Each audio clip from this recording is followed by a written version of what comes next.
Assalamualaikum warahmatullahi wabarakatuh. Waalaikumsalam warahmatullahi wabarakatuh. Alhamdulillahirabbil alamin. Kami ucapkan terima kasih yang sebesar-besarnya kepada Ibu Kepala Sekolah yang sudah berhadir memenuhi undangan kami, Bapak Ibu Dewan Guru yang sudah berhadir memenuhi undangan kami dalam giat diseminasi kolaborasi aksi nyata calon guru penggerak CIP Angkatan 10 SDN 5 Timur Timur dengan tema budaya positif.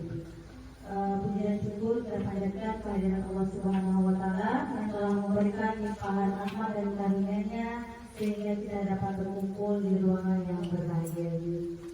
Serta salawat berinsya tak lupa kita sanjungkan kehadiran Nabi besar Muhammad SAW yang telah memberikan syafaatnya seperti yang kita rasakan pada hari ini. Sebelum kita mulai, marilah sama-sama kita menyanyikan terlebih dahulu lagu tentang motivasi dari Ibu Kepala Sekolah SDN Negeri 5 Timur Timur, yaitu Ibu Elena Nawati SPD. Pada Ibu disilakan. Baik, Assalamualaikum warahmatullahi wabarakatuh. Waalaikumsalam warahmatullahi wabarakatuh. Alhamdulillahirabbil alamin. Assalatu wassalamu ala asrafil anbiya wal mursalin wa ala alihi washabihi ajmain. Puji beserta syukur, marilah sama-sama kita panjatkan kehadirat Allah Subhanahu wa Ta'ala, yang mana dengan rahmat dan hidayahnya pada siang ini kita masih diberi kesempatan, kekuatan, kesehatan sehingga kita dapat bersama-sama mengikuti giat CIP Angkatan 10, yaitu tentang budaya positif. Insya Allah yang nanti akan kita laksanakan di sekolah kita ini. Itu mungkin tujuan besarnya ya, ibu-ibu CIP. Nah, kemudian salam tidak lupa pula kita sampaikan kepada Nabi besar Muhammad SAW, yang mana telah membawa kita umatnya dari alam kegelapan, dari alam kebodohan kepada alam yang terang dan penuh dengan ilmu pengetahuan sebagaimana yang kita rasakan saat ini. Yang saya hormati Ibu Wakil Kepala Sekolah SD Negeri 5 Timur Timur beserta seluruh Dewan Guru yang berhadir pada siang hari ini, istimewa kepada ibu-ibu CGP SD Negeri 5 Timur Timur yang alhamdulillah ada 6 orang untuk tahun ini kepada angkatan 10. Nah, terima kasih saya ucapkan kepada ibu-ibu yang hari ini akan menyampaikan atau tampil presentasikan kegiatan yang berkenaan dengan modul 1.4. Nah, mudah-mudahan apa yang nanti kita terima ini dapatlah kita laksanakan di sekolah kita ini, tidak hanya tinggal di catatan atau tinggal di kegiatan ini, tetapi dapat terus kita laksanakan atau kita terapkan di sekolah ilmu apa-apa yang kita dapatkan dari ibu-ibu CGP ini. Sekali lagi saya mengucapkan terima kasih banyak kepada ibu-ibu. Mari terus kita berkarya atau berinovasi untuk kemajuan SD Negeri 5 Timur Timur ini. Mungkin hanya ini yang dapat saya sampaikan. Lebih dan kurang saya mohon maaf. Billahi taufiq wal hidayah. Wassalamualaikum warahmatullahi wabarakatuh. Waalaikumsalam warahmatullahi wabarakatuh. Terima kasih kami ucapkan kepada Ibu Kepala Sekolah yang sudah memberikan sambutan serta motivasinya kepada kami. Baik, untuk pemaparan hari ini kami dari CIP memaparkan 6 budaya positif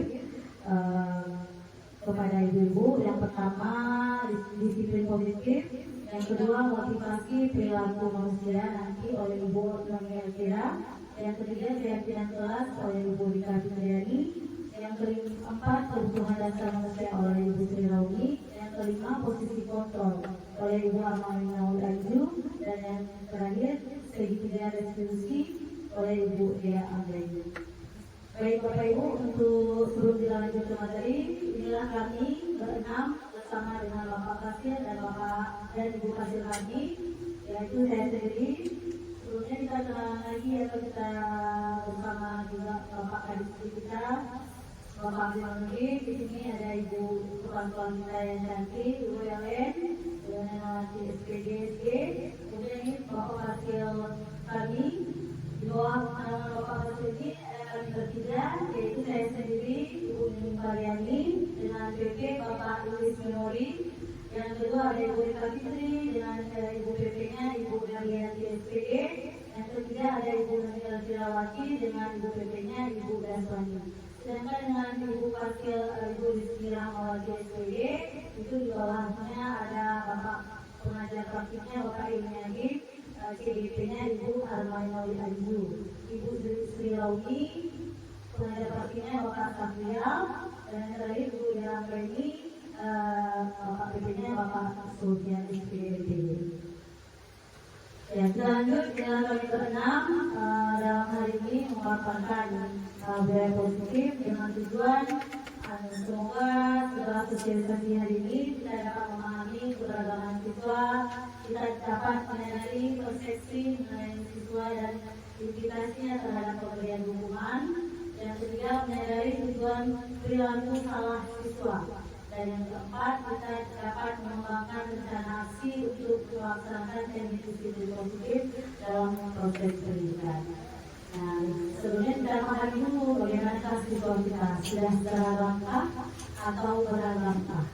Ini harus sama-sama kita pahami dengan melihat berbagai macam keragaman yang ada di sekolah kita, baik itu di lingkungan sekolah maupun di lingkungan masyarakat.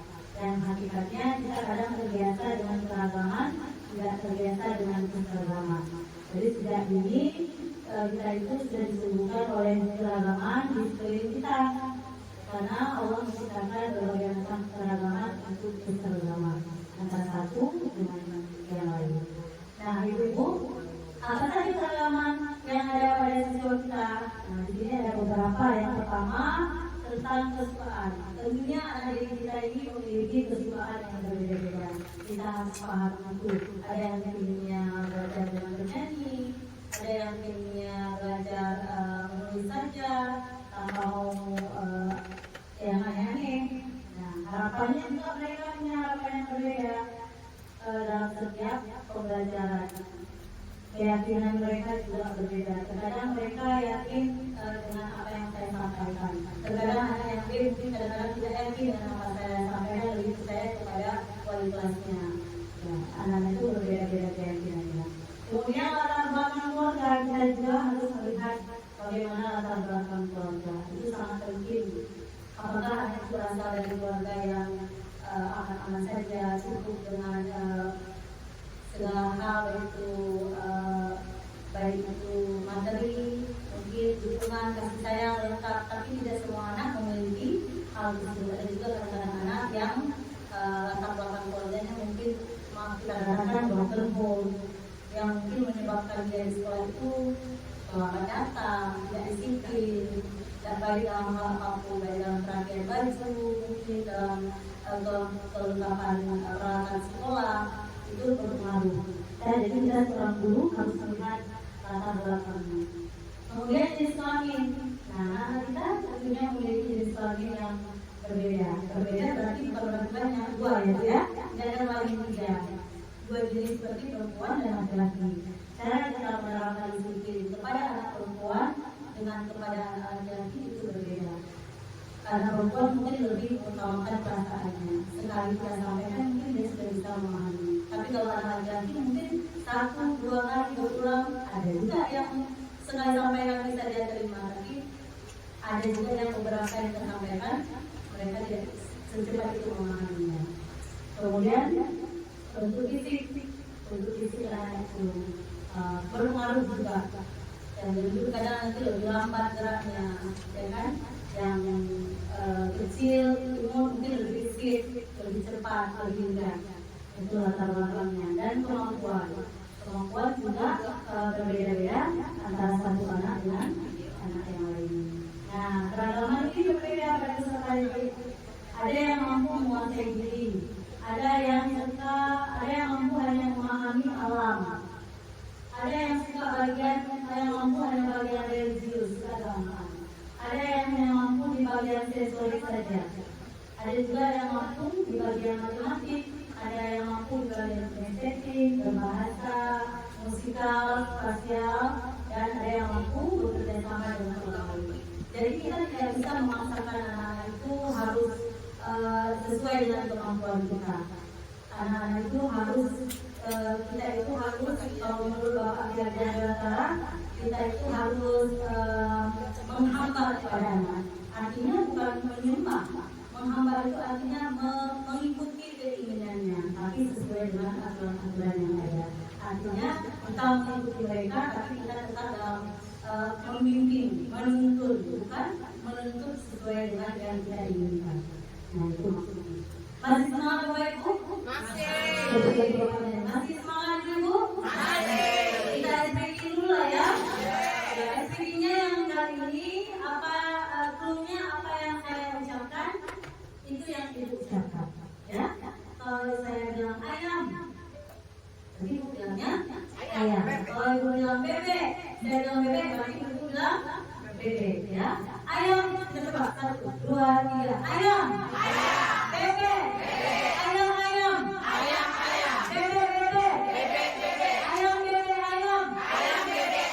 Ada berapa ayamnya? Dua.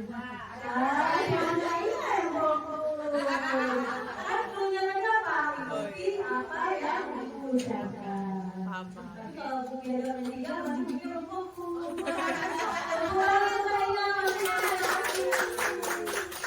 Terima kasih. Selanjutnya. Nah, ini ada mitos dan fakta. Yang pertama mitosnya, kadang hukuman fisik cara yang paling baik dalam mendisiplinkan anak. Metode yang lain tidak bisa memberikan dampak sebaik itu. Namun fakta ini berbeda. Hasil penelitian malah menunjukkan bahwa menghukum fisik berdampak negatif pada perkembangan anak. Sebaliknya, hasil penelitian juga menunjukkan bahwa pendekatan dengan disiplin positif tanpa hukuman mendorong perkembangan anak disiplin dan kedisiplinan diri anak. Kira-kira setuju nggak ya, Ibu? Setuju ya? Ibu gimana Bu? Katanya mitosnya menghukum anak itu bisa mendisiplinkan anak, tapi pada kenyataannya menurut riset, menurut penelitian menghukum anak itu sangat berdampak negatif untuk anak. Fakta nggak ya? Fakta ya. Ya mungkin bisa kasih argumennya sedikit Bu, nanti Bu dari keseharian yang Bu alami, kira-kira di mitos dan fakta ini terbukti nggak di kehidupan sehari-hari? Sedikit Bu. Assalamualaikum warahmatullahi wabarakatuh. Waalaikumsalam.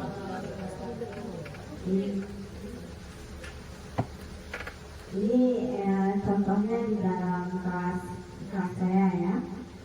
Mitosnya di sini dikatakan bahwa hukuman fisik cara yang paling baik dalam mendisiplinkan anak. Metode yang lainnya tidak bisa memberikan dampak sebaik itu. Nah, sedangkan faktanya hasil penelitian malah menunjukkan bahwa hukuman fisik berdampak negatif pada perkembangan anak. Sebaliknya, hasil penelitian juga menunjukkan bahwa pendekatan disiplin positif tanpa hukuman mendorong perkembangan kedisiplinan diri anak.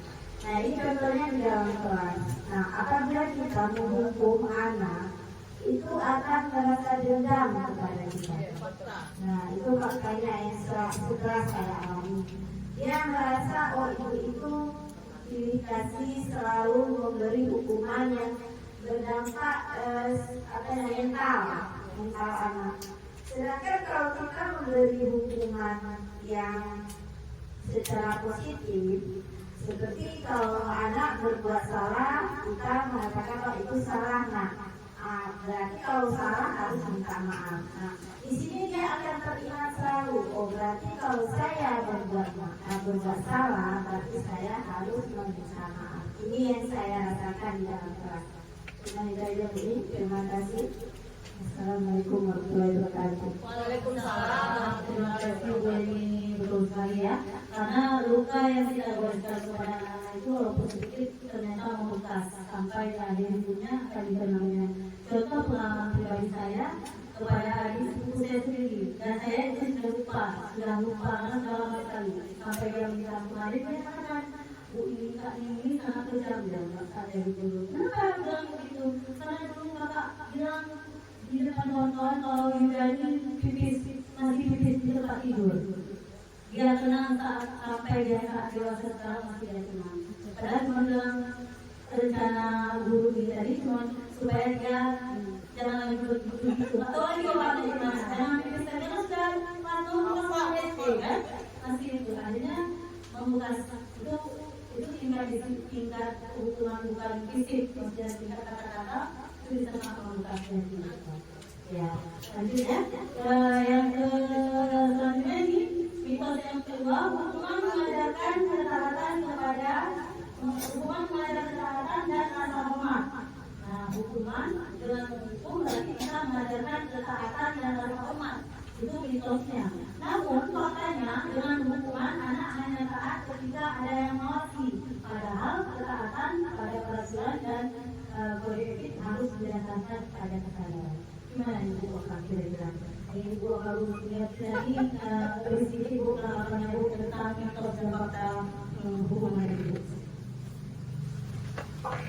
Baik, terima kasih. Assalamualaikum warahmatullahi wabarakatuh. Waalaikumsalam. Mitosnya mengajarkan ketaatan dan rasa hormat.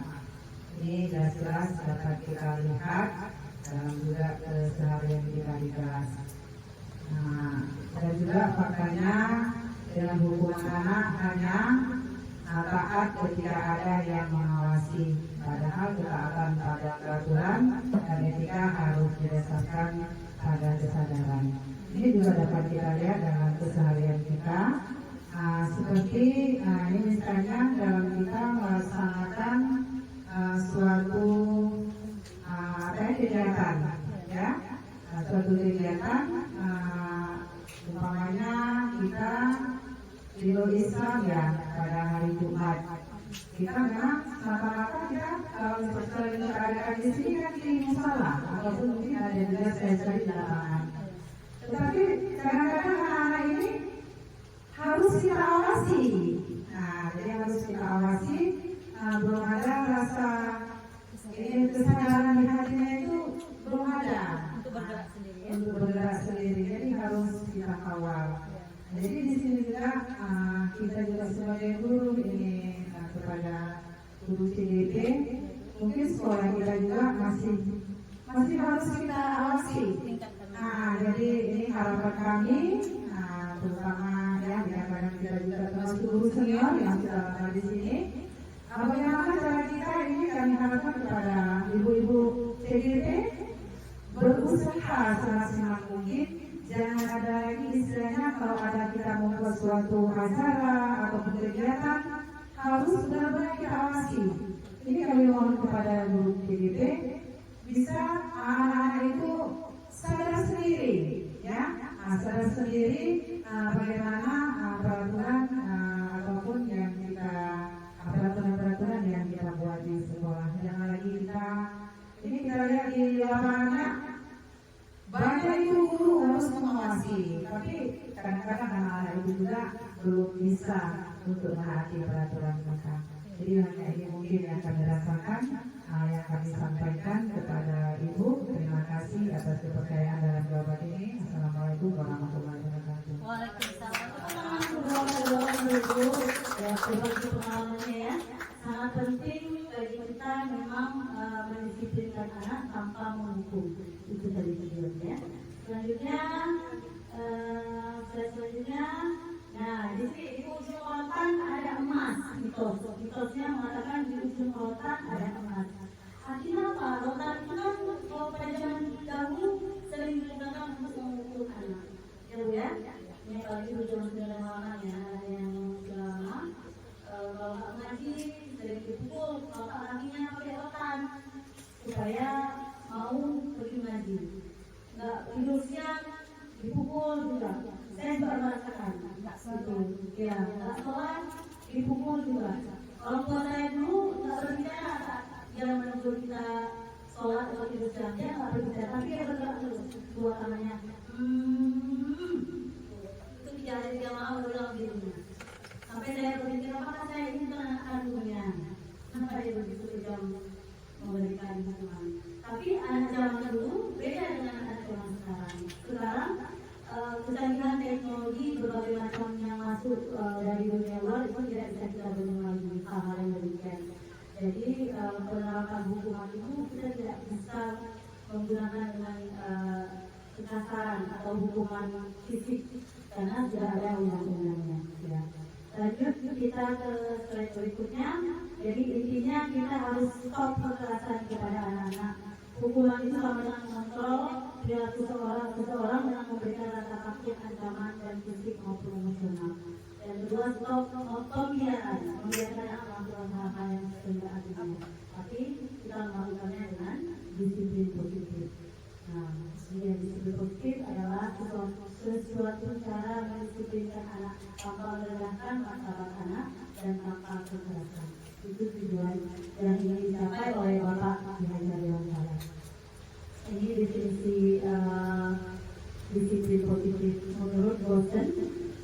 Intinya kita harus dapat mengontrol diri dan menguasai diri untuk memilih tindakan yang mengacu pada nilai-nilai yang kita hargai.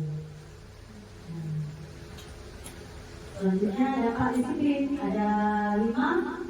Yang pertama, mengurangi jumlah kasus kekerasan pada anak. Yang kedua, berdampak positif pada pengembangan karakter positif anak. Yang ketiga, berdampak positif bagi hasil belajar anak. Dan yang keempat, berkurangnya perilaku sosial yang negatif. Dan yang kelima, guru dan orang tua memiliki cara yang lebih baik dalam mendidik anak. Nah, ini dia disiplin positif itu, anak itu tidak perlu dihukum.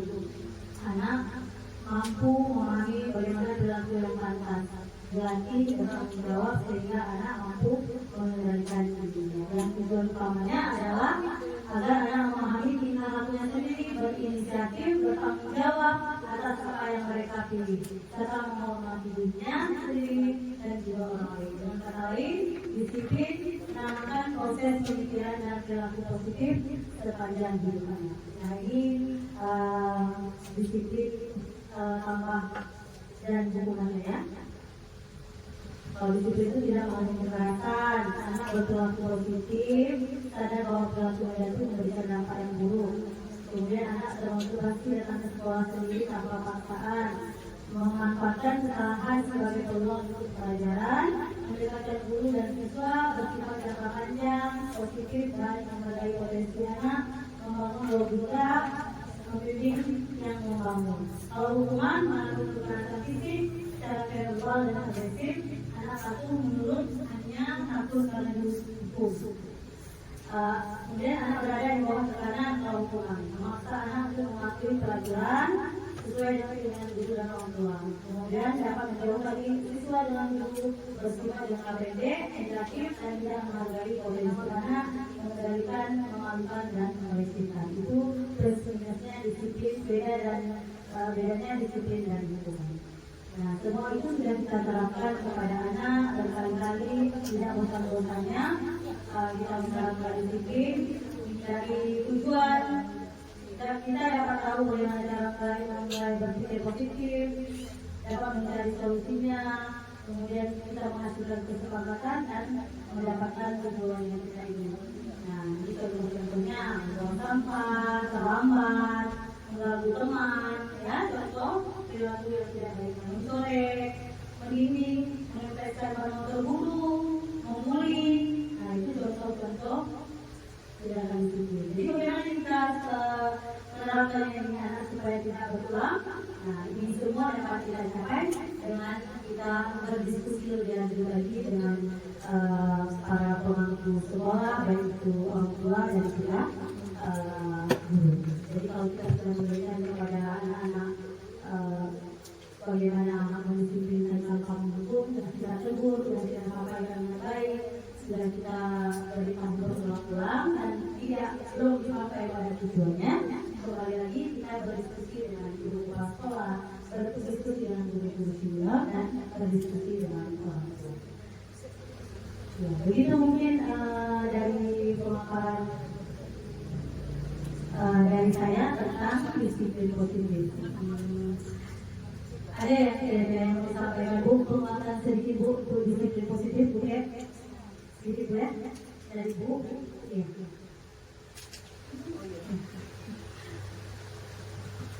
Baik, untuk disiplin positif yang ingin kita terapkan ke sekolah kita ini ya, terutama sekali.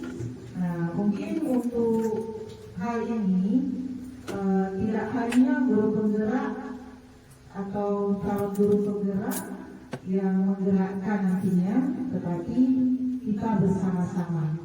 Mungkin untuk disiplin positif itu kita sudah sama-sama mengetahui apa-apa tadi yang disampaikan oleh Bu ini. Tidak perlu saya paparkan lagi mungkin ya, kita sudah sama-sama tahu. Nah, untuk kedepannya mari terus kita bergerak bersama agar anak-anak kita nanti dapat lebih disiplin atau mendisiplinkan diri, lebih semangat lagi belajar dan lain-lain yang apa-apa yang kita inginkan nantinya. Demikian Ibu ini. Terima kasih Ibu Kepala Sekolah. Artinya ke depan kita berarti tidak lagi menghukum anak dengan hukuman, tapi dengan pembiasaan yang membuka karakter dalam diri anak. Itu aja yang mungkin Ibu-Ibu yang dapat saya sampaikan. Terima kasih. Lebih dan kurang saya mohon maaf. Wabillahi taufiq wal hidayah. Wassalamualaikum warahmatullahi wabarakatuh. Selanjutnya pemaparan materi tentang motivasi perilaku manusia oleh Ibu Noni Elvira. Kepada Ibu silakan.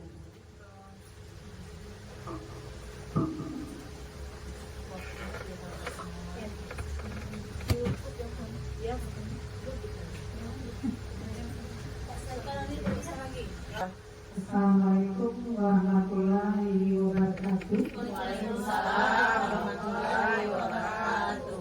Terima kasih kepada Ibu Kepala Sekolah.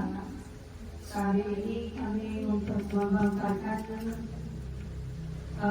tentang perilaku motivasi manusia. Nah, perkenalkan nama fasilitator saya yaitu Pak Muhammad Arifin Aziz SPD dan Ibu pengajar praktik saya Daswani SPD dan saya sendiri yaitu Noni Elvira SPD, calon guru penggerak angkatan 10. Selanjutnya saya akan memaparkan tentang motivasi perilaku manusia. Nah, motivasi perilaku manusia yaitu motivasi perilaku manusia. Motivasi merupakan dorongan yang timbul dari diri seseorang secara sadar atau tidak sadar untuk melakukan suatu tindakan dengan tujuan tertentu. Yang pertama, menghindari ketidaknyamanan dan hukuman.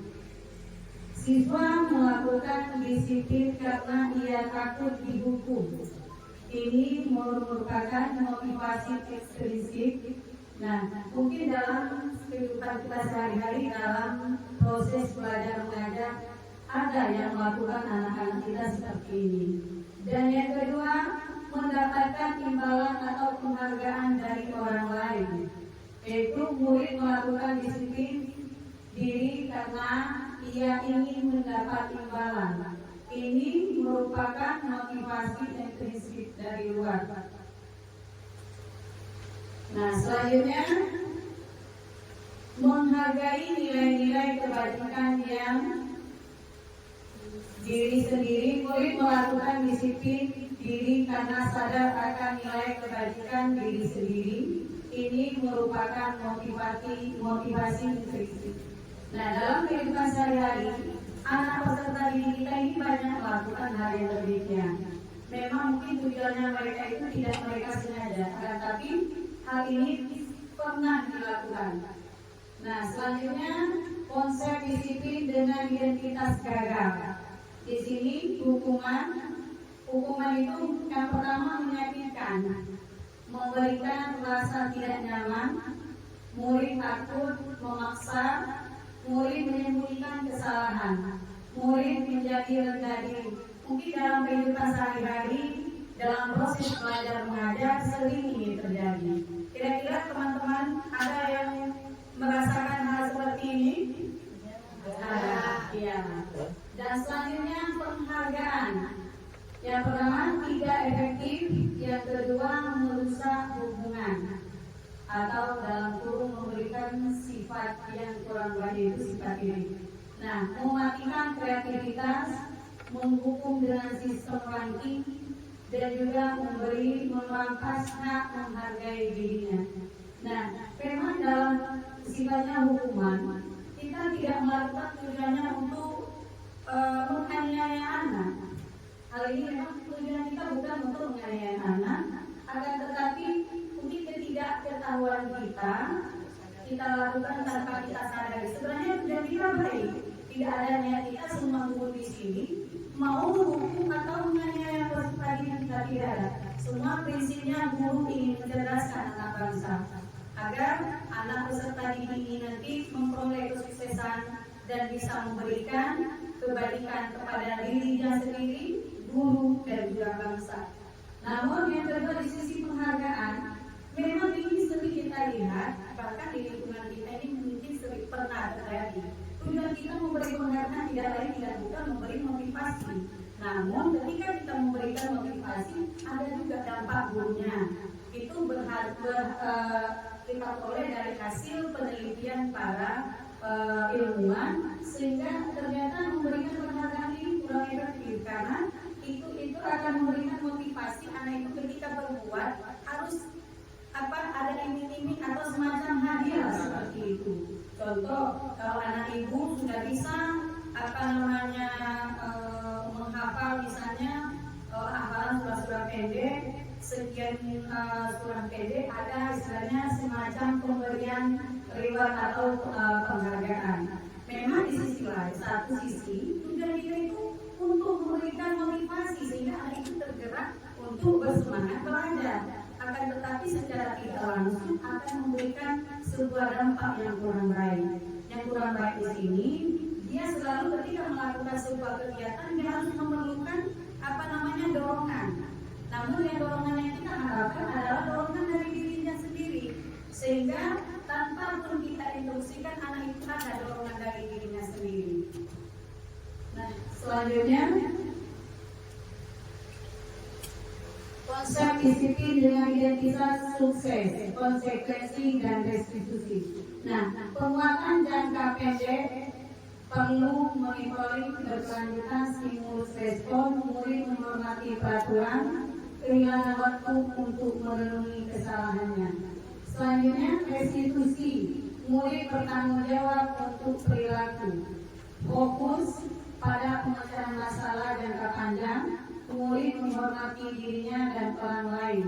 Teori kontrol dirinya memegang kontrol, murid bersemangat memperbaiki kesalahan. Nah, memang dalam kehidupan kita sehari-hari dalam proses belajar mengajar, tentu anak didik kita ada yang melakukan kesalahan.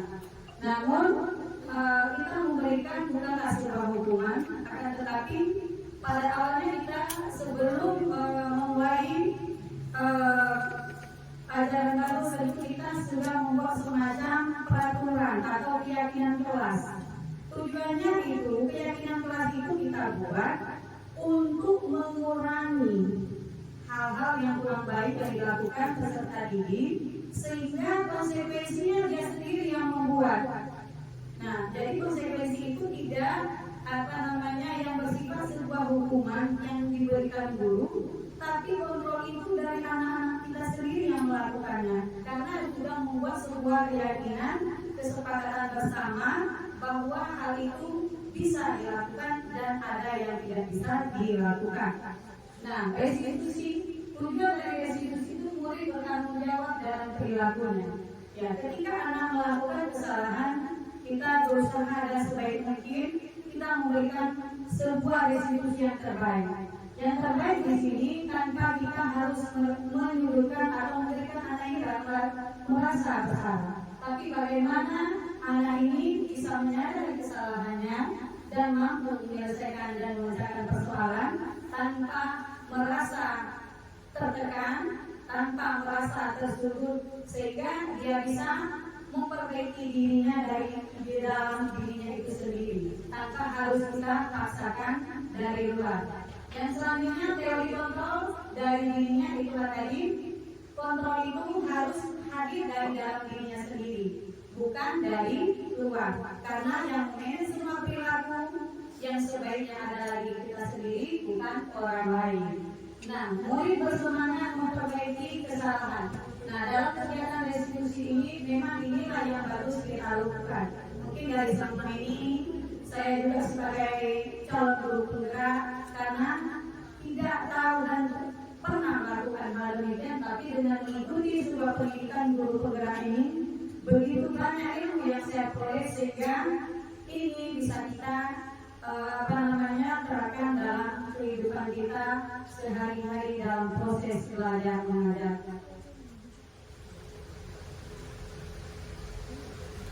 Nah, selanjutnya dengan cara menanamkan disiplin positif pada murid. Selanjutnya pengertian restitusi. Restitusi adalah proses menciptakan kondisi bagi murid untuk memperbaiki kesalahan mereka sehingga mereka bisa kembali kepada kelompoknya dengan karakter yang lebih kuat. Nah, dalam restitusi ini setiap kesalahan yang dilakukan oleh murid bisa kita selesaikan dengan bijaksana tanpa memberikan tekanan sehingga pun dia kembali ke kelompoknya dengan karakter yang kuat sehingga tidak merasa ada rasa tertekan ataupun merasa bersalah kepada teman-temannya. Selanjutnya ciri-ciri restitusi bukan menembus kesalahan, memperbaiki hubungan, tawaran bukan paksaan. Nah, tawaran bukan paksaan itu kan tadi. Tawaran yang kita berikan itu tanpa kita paksa, tapi sudah ada dalam pribadi anak kita. Nah, menuntut untuk melihat ke dalam dirinya sendiri. Nah, ketika kita menuntut untuk melihat ke dalam diri sendiri, tentu yang kita harapkan kepada anak-anak kita, kesadaran itu tumbuh dari dalam dirinya sendiri, bukan tumbuh dari karena ucapan guru ataupun yang lain-lain. Nah, selanjutnya mencari kebutuhan dasar yang mendasari tindakan. Nah, memang tindakan anak-anak kita ini tidak selalu melakukan kegiatan kelakuannya semuanya baik. Yang namanya sifatnya anak-anak tentu dia ada melakukan kesalahan. Namun kebijaksanaan harus kita tempuh. Selanjutnya fokus pada karakter bukan tindakan. Memang dalam kita fokus pada karakter tujuan kita anak didik kita betul-betul mampu mandiri, mampu bersikap baik tanpa harus kita selalu anak harus seperti ini dan seperti itu. Nah, selanjutnya menguatkan dan fokus pada solusi. Nah, memang kita menyadari kita di sekolah ini semua kita lakukan adalah memberikan solusi, bukan memberikan masalah. Tentu setiap kesalahan yang dilakukan anak bisa kita lakukan, kita cari solusi yang terbaik tanpa harus memberikan sebuah tekanan. Insya Allah semua di sekolah ini tidak ada yang terjadi hal demikian. Nah, selanjutnya contoh kasus siswa sering tidak mengerjakan PR. Nah, mungkin teman-teman bisa melihat sendiri di sini ada hukuman, konsekuensi dan restitusi. Nah, guru menghukum siswa tersebut dengan menghormati bendera selama 10 menit. Ini hukuman ya. Dan yang kedua, guru menjadi marah dan murid menjadi takut. Nah, guru menghukum siswa tersebut dengan menghormati bendera 10 menit. Alhamdulillah saya rasa di sekolah kita ini belum pernah terjadi demikian. Kira-kira teman-teman pernah terjadi di sekolah kita seperti ini? Belum. Alhamdulillah. Berarti perhatian. Alhamdulillah kita tidak pernah memberikan hukuman memberi hormat selama 10 menit. Memberi hormat tidak, Iya. tapi mengasingkan barisan ada. Iya, mengasingkan barisan ada. Nah, memang mengasingkan barisan itu secara tidak langsung juga kita tadi seperti sampaikan Bu Ida tadi apa? Mengasingkan apa namanya? Mengasingkan barisan. Iya. Kita berarti bukan memberikan hukuman. Kita kalau di SD5 ini kita selalu mengasingkan barisan. Artinya di sini anak-anak secara tidak langsung sebenarnya sudah mengalami hukuman. Tapi tujuan kita bukan untuk hukuman. Nah itu ya. Kalau untuk menghormat bendera belum pernah kita lakukan. Ya, lanjut dulu. Masih ada 2 lagi. Kami masih penasaran ya, apa yang konsekuensi, apa yang restitusi ini aneh bagi kami, bahasa baru ini. Baik, selanjutnya terima kasih Bu Ida sudah memberikan katanya. Guru menjadi marah dan murid menjadi takut. Nah, memang seperti awal tadi kita tidak ada yang ingin membuat anak itu merasa takut. Sekolah ini dibuat untuk peserta didik memperoleh ilmu dengan aman dan nyaman.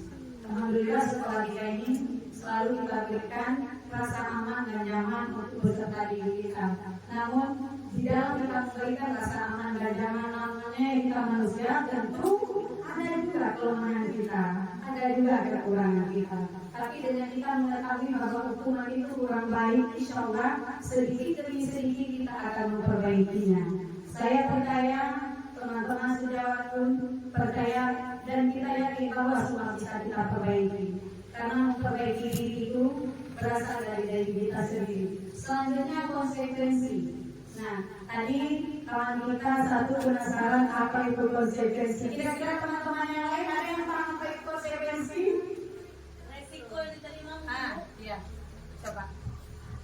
Mungkin konsekuensi lebih diartikan kepada resiko dari akibat yang tidak kita kerjakan, misalnya itu seperti tertera di slide, anak-anak diberi tugas untuk membuat di rumah tapi tidak dilakukan, berarti ada konsekuensi, ada efek, ada sebab, ada akibat yang diterima oleh anak tersebut karena tidak melakukan hal apa yang diberitakan oleh gurunya. Mungkin begitu. Terima kasih. Terima kasih Bu Nini sudah memberikan konsekuensi, bahwa konsekuensi ini sebenarnya diberikan karena anak ini tidak mengikuti atau mengerjakan apa yang diberikan tugasnya. Nah, sebenarnya konsekuensi itu sebuah awal tahun pembelajaran baru kita sudah membuat keyakinan kelas. Nah, sebelum keyakinan kelas atau bahasanya peraturan kelas.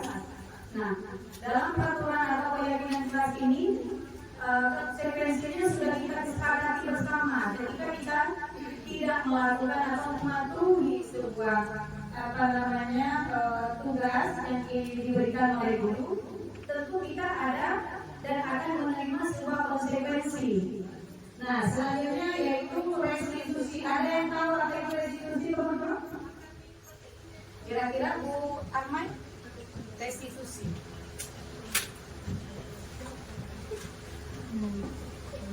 Kemudian, dokter, terima kasih kepada guru. Baiklah, restitusi itu adalah menanyakan keyakinan kepada murid. Nah, di situ ada validasi tindakan, menanyakan keyakinan. Itulah. Baik, terima kasih.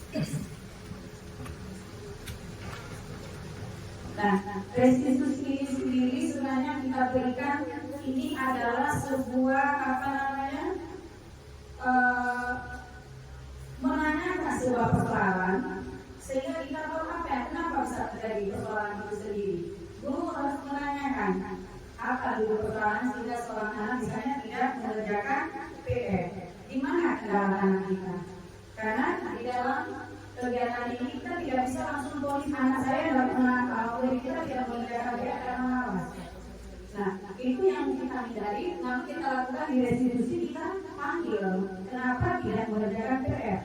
Nah, kenapa kita lakukan supaya persoalan yang di anak tersebut kita tahu kita tidak terkendala di mana. Mungkin bisa jadi orang tuanya sakit dan tidak berada di rumah.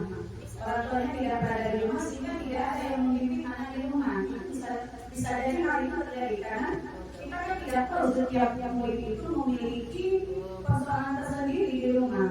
Bisa jadi makanya kita perlu menanyakan apa yang terjadi kepada anak kita. Selanjutnya membantu siswa menyelesaikan masalahnya.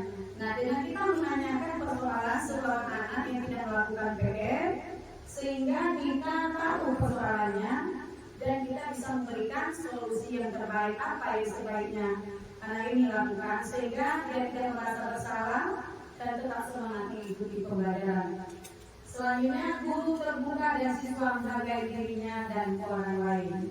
Nah, sehingga ketika guru melakukan komunikasi dari hati ke hati kepada guru sehingga menimbulkan rasa nyaman apa yang tidak dilakukan sehingga anak itu menyadari bahwa yang dilakukan adalah salah dan mau memperbaikinya.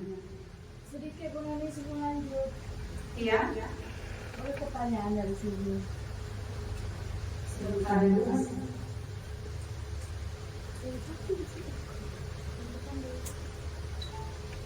Slide yang terakhir Bu. Yang terakhir. Iya.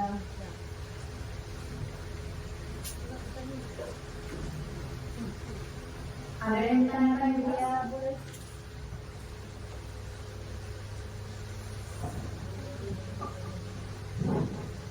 Assalamualaikum warahmatullahi wabarakatuh. Waalaikumsalam warahmatullahi wabarakatuh.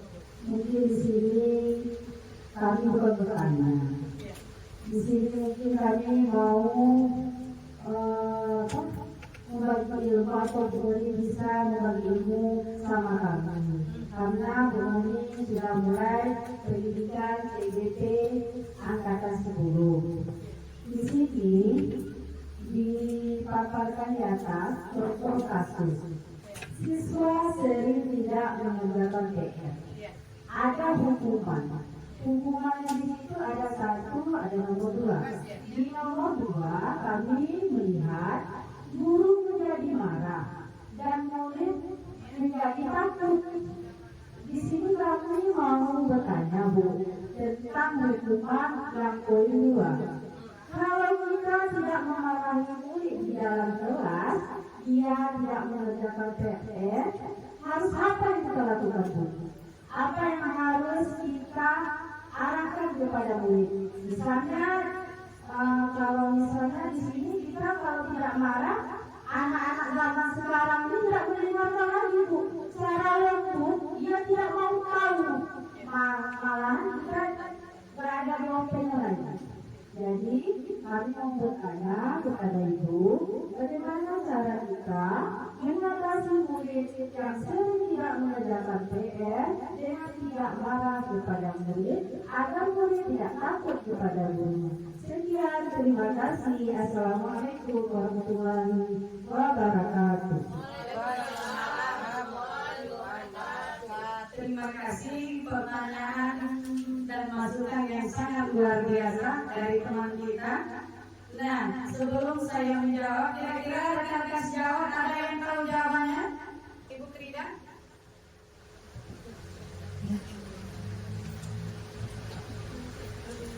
Sebenarnya ini pertanyaan langsung ya, tidak apa-apa saya jawab sedikit. Kalau nanti luruskan ya langsungnya. Untuk hukuman tadi, kasus nih buat namanya. Kasus siswa sering tidak mengerjakan PR.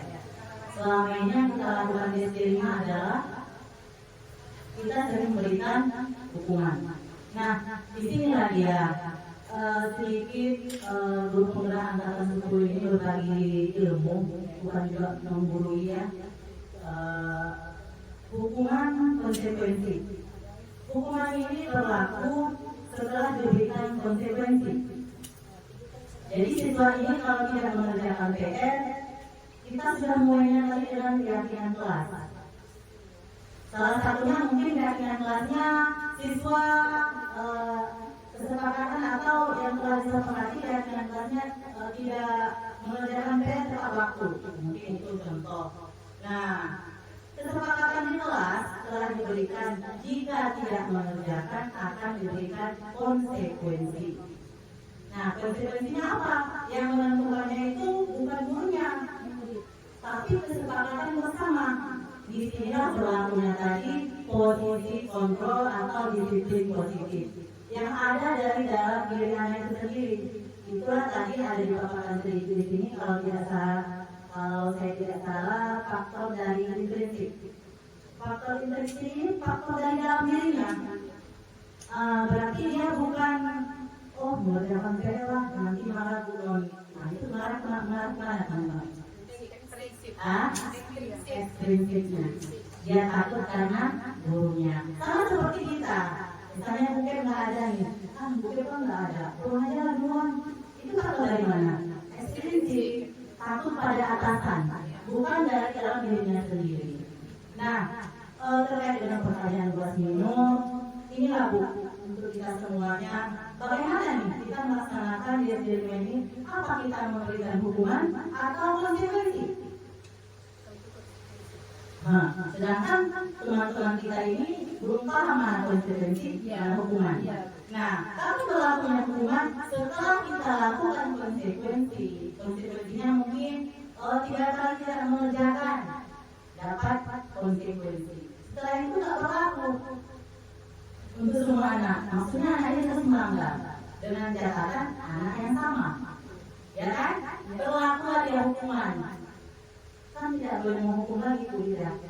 Pernah ditanyakan kalau anak ini, tapi tidak semua siswa sudah dilaksanakan konsekuensi, biasanya di anak SMA karena ukil dengan gurunya, dia terus memang dengan sengaja melaksanakan melanggar konsekuensi, berlakulah dia hukuman.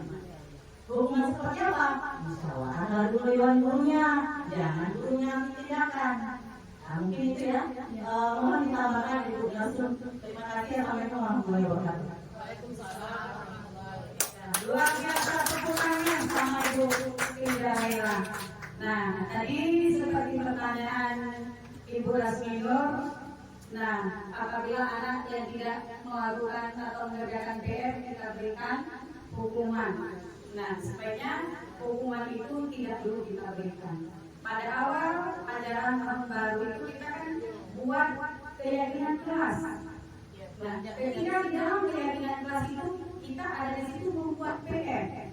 Nah, jadi ketika kita tidak mengerjakan PR nanti apa konsekuensinya? Konsekuensi itu seperti disampaikan oleh Bu Ida dari peserta didik kesedihan semuanya. Nah, sehingga ketika kesalahan itu berulang, sudah dilakukan pendekatan 1, 2, 3 masih juga berulang. Ternyata dengan hakim yang sama. Nah, kita lakukan guru tetap tidak boleh memberikan tindakan. Nah, kita ada atasan, ada rekan sejawat, kita komunikasikan, kita musyawarahkan dengan baik apa yang kita terbaik terhadap peserta didik sehingga anak ini nanti tidak merasa tertekan, namun kita berikan solusi yang terbaik sehingga anak kita itu bisa melanjutkan pendidikannya dan bisa menyelesaikan pendidikannya dengan baik. Karena kita di sekolah berharap sekolah ini bukan memberi kesalahan tapi memberi solusi. Kehadiran kita sebagai guru bukan memberikan kegelapan tapi kita memberikan cahaya penerangan. Sehingga anak peserta didik kita ke depannya menjadi anak-anak yang berkualitas tanpa merasa tertekan, tanpa ada merasa dendam. Karena ketika anak tersakiti tak usah jauh-jauh, saya dulu pernah merasakan kawan yang lain yang melakukan kesalahan, saya yang tertimpa, ya, dia yang keluar pagar, saya yang melihat, saya yang dipukul. Sehingga ketika saya rasakan hal itu sampai hari ini, ketika bertemu dengan guru yang pernah memukul saya, satu sisi terima kasih dulu. Di sisi yang lain, dulu ibu bapak itu pernah mukul saya karena saya tidak melakukan kesalahan. Jadi dengan kita mengikuti kegiatan ini, semoga kita menjadi guru-guru hebat. Tidak ada yang tidak hebat, menjadi guru adalah hebat.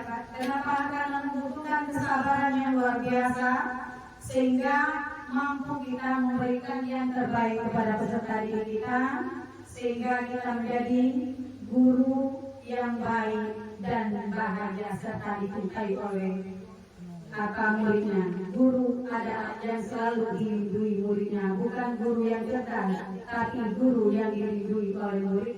Dan itulah ya, guru yang selalu memberikan rasa aman, nyaman, dan kebahagiaan, sehingga ketika guru tidak hadir ke sekolah selalu dicari oleh murid tercinta. Kenapa guru tidak hadir?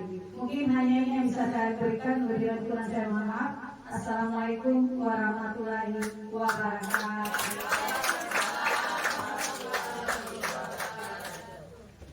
Waalaikumsalam warahmatullahi wabarakatuh. Terima kasih kepada Ibu ya.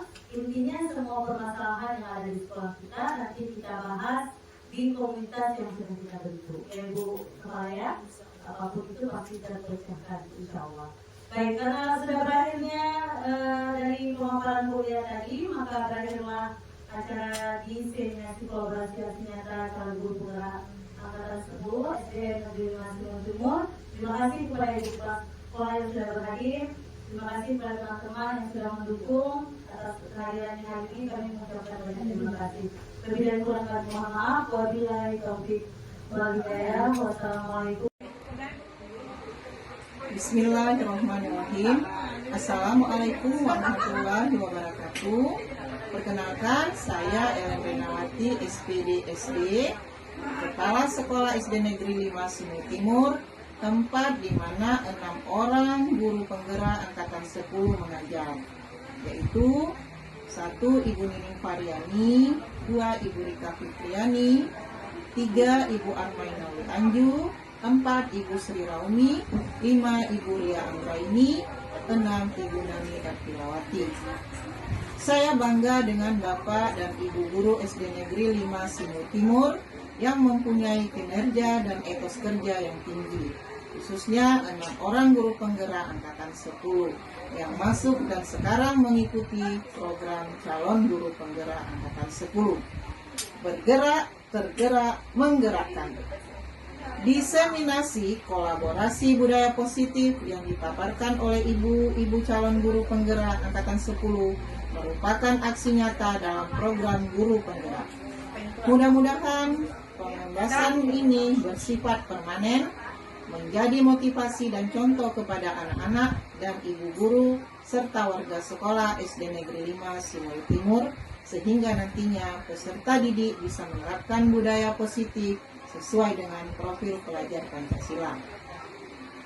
Demikian yang dapat saya sampaikan. Selamat kepada 6 orang guru penggerak angkatan 10 yang telah melaksanakan diseminasi kolaborasi budaya positif aksi nyata dalam program guru penggerak yang berjalan dengan baik, lancar, tanpa hambatan. Demikian, wassalamualaikum warahmatullahi wabarakatuh. Assalamualaikum warahmatullahi wabarakatuh. Perkenalkan, nama saya Selvia Juliningsi SPD, rekan dari Ibu Nining Faryani SPD. Saya dari SD Negeri 5 Simalungun Timur. Menurut saya, dari apa yang dipaparkan Ibu Nining Faryani SPD mengenai budaya disiplin positif sangatlah bagus untuk diterapkan di SD Negeri 5 Simalungun Timur, terutama mengenai disiplin positif untuk peserta didik, karena masih banyak di sekolah ini yang mana penerapan disiplin positifnya masih berasal dari faktor ekstrinsik dan bukan karena berasal dari diri siswa itu sendiri.